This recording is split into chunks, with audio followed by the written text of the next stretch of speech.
Какво става, хора? В днешното видео ще гледате как се изправя капо, как се оправя заключване на оттегач Z. Както виждате, това заключване е счупено. И би трябвало само това можете да видите. Та, хора, заключването на оттегача се оправя. Само че да знаете преди да почнете, ще ви трябва грес, чисто кърпа, 100 грама двойка или там колко е голям болта и там някакви други инструменти може да имате. Така светна се вижда нещо тук. Та сега почваме бавно.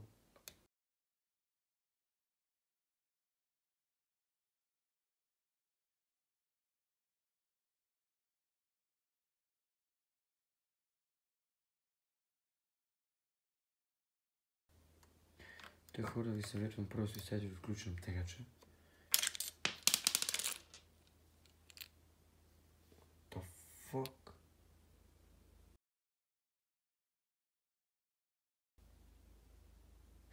И хора, това не трябва да бъде така.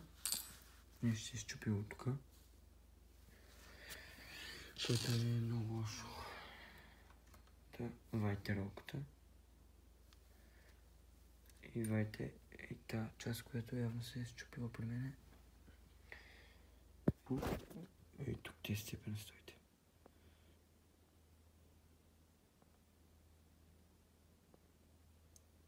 Фокусирай.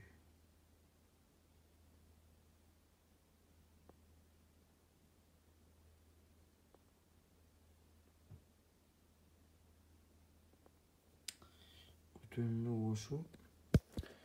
Но все пак, тук става един баркоч. Все пак ще ви покажа как да си довършите настройката. Няма да остави така просто. Така и това бурици. Ще да запомните как сте го извадили.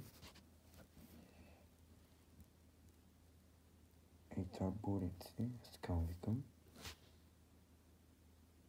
Трябва да излезне. И внимайте как отваряте скобата, защото ако я отворите, така се отваря. Леко вкарвате, фокусирай.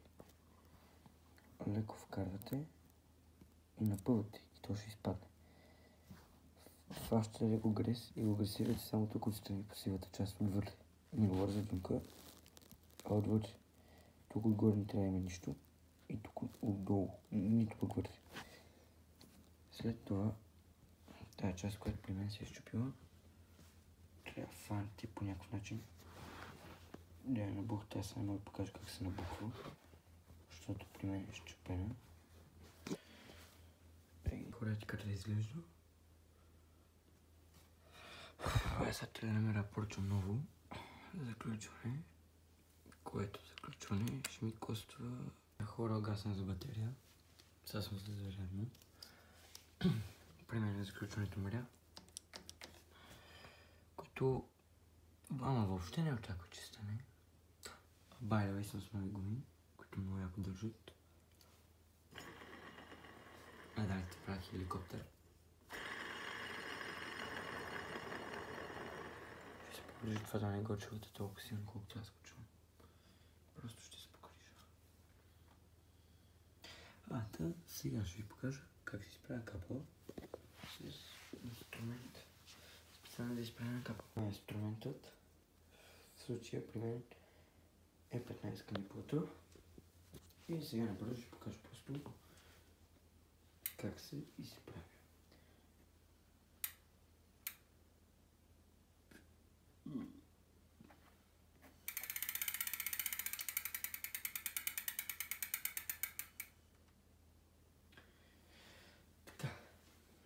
Ако капото ви може да го засечете, ако е много крива с око, ако не е много крива, така трябва да сложите близко маркер или химикалка, да не докосваме да е на толкова разстояние, защото ако докосва няма да го зачете. И така, не докосва и се върти там, което е изкривено. Ще докосне тогава и ще може да видите къде е изкривено. Ако речем сега, например, като е така, и излезем натам.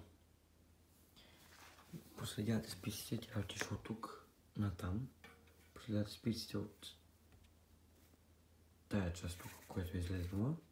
Проверявате спиците, която е насам и свършва в тази противоположна част на главината.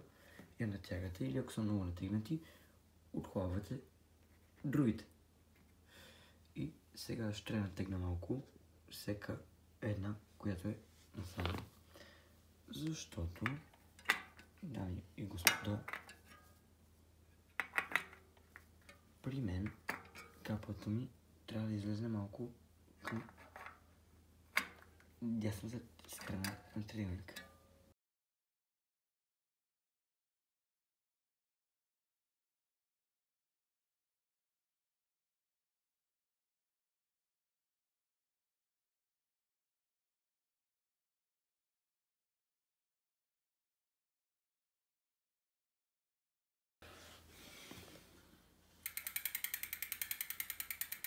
Аз стига бе, аз изправих капото.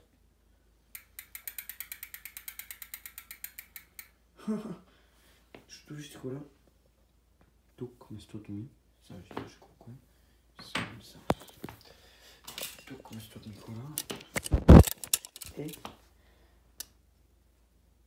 вие сами може да видите, 3 см горе. Тук местото ми е 4. 1 см трябва да дойде насам. Това да ги направим да излезе малко, защото преди малко беше 4,5 на 2,5. Сега е по-добре, но също така не е горе да го по-изправим капата.